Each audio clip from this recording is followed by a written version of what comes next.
तर आज आपण अप्पे पात्रामध्ये अगदी 15 मिनिटांमध्ये दही न सोडा वापरता मिनी जिलेबी तयार करणार आहोत. त्यासाठी आपल्याला 1 कप मैदा, थोडं मीठ आणि 1 चमचा तूप घ्यायचं आहे आणि ते छान सगळं मिक्स करून त्यामध्ये पाणी घालून घ्यायचं आहे.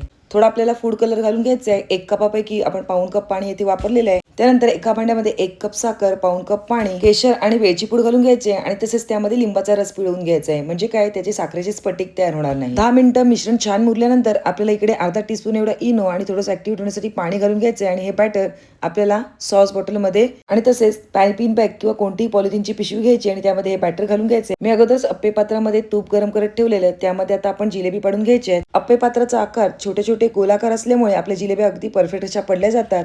तसेच जिलेबी तळून झाल्यानंतर गरम गरम असतानाच आपल्याला साखरेच्या पाकामध्ये घालायचे आहेत आणि 1 ते 1.25 मिनिटानंतर आपल्याला या पाकातून काढून घ्यायचे आहेत. तसेच पायपिंग बॅगने आपल्या जिलेब्यांचा आकार तर व्यवस्थित होत नाही, पण आपल्या जिलेब्या व्यवस्थित अशा तयार होतात. अगदी कमी वेळातच आपली जिलेबी वरून कुरकुरीत आणि आतमधून एकदम रसरशीत अशी झाली आहे.